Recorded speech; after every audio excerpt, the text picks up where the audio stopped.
G'day guys, Rick here from Perth Bullion Exchange, perthbullion.com.au, and just wanted to have a quick chat. A few people have asked us, so we thought we'd do a quick video on it. A few people have been asking, how much money do I need to invest in precious metals?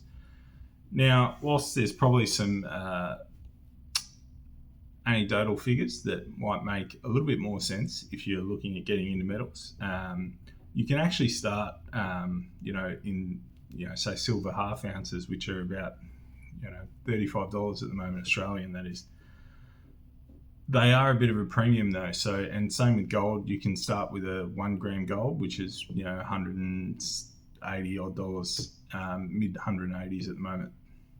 Now, whilst you can start as small as you like, I would probably steer towards silver if you've got a smaller amount of money to spend, just because as you get into the smaller, because silver's a little more volatile, you can see some quite outsized percentage gains. So although you'll pay a higher premium from a percentage point of view, you can often catch that premium up quite quickly. Whereas with gold, if you're in the 1 gram sort of category, you're paying a very similar premium to silver, but gold's much more stable.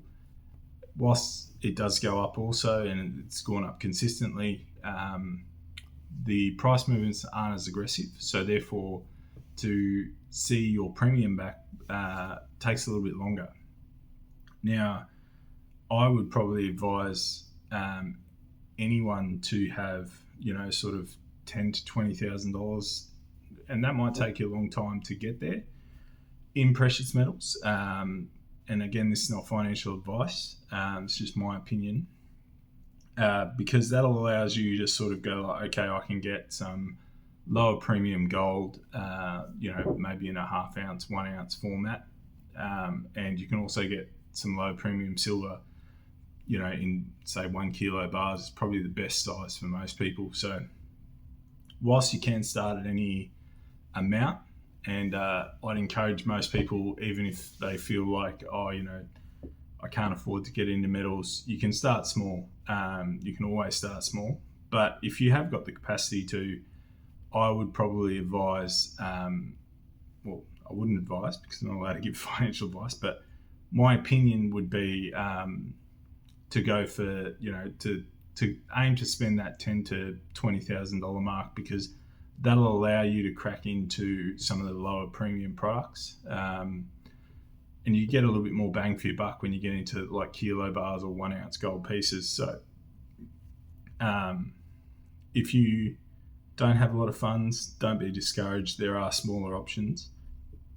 But if you do have access to the funds and you are looking to get into precious metals, that is sort of the range that I would suggest, because it's going to give you a little bit more bang for your buck. So going for the 1 ounce gold or the 1 kilo silver, for me, is typically the best option for most people, provided that you can afford it. And everyone's financial situation is different, but you should always go for the biggest format you can. With that said, if you are buying week to week, you're saving a little bit out of each paycheck.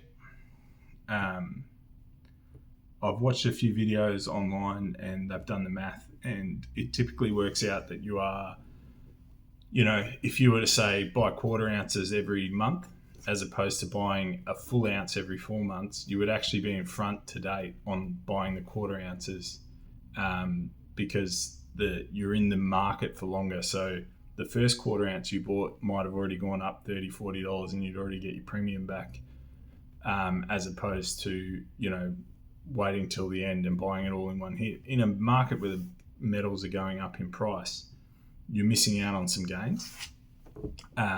So there's a spot for everybody, but I would encourage most people to go for the bigger size that they can afford on a regular interval, because that allows some dollar cost averaging in for yourself.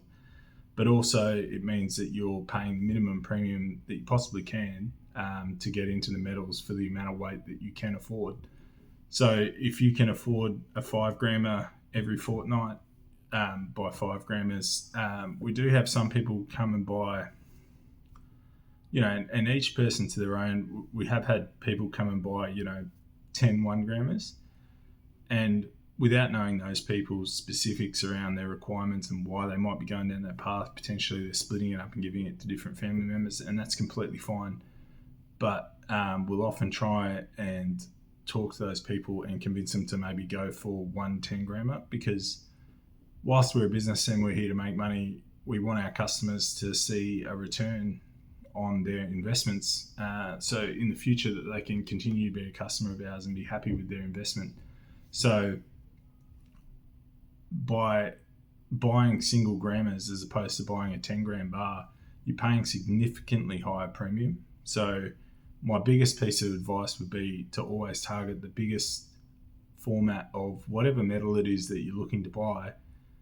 Buy the biggest format that you can afford up until about an ounce in gold, because once you go, the difference in premium between an ounce and a 2 ounce is not significant, whereas the difference in premium between an ounce and a half ounce is quite significant. So, and likewise with silver, the difference between a 1 ounce coin and a kilo is significant, whereas the difference between a kilo and a 100 ounce bar is not. So I would always steer people to buy as big as they can up until about that point of 1 ounce in gold, and probably also in platinum, and kilos in silver. So there's horses for courses and there's sizes for everyone.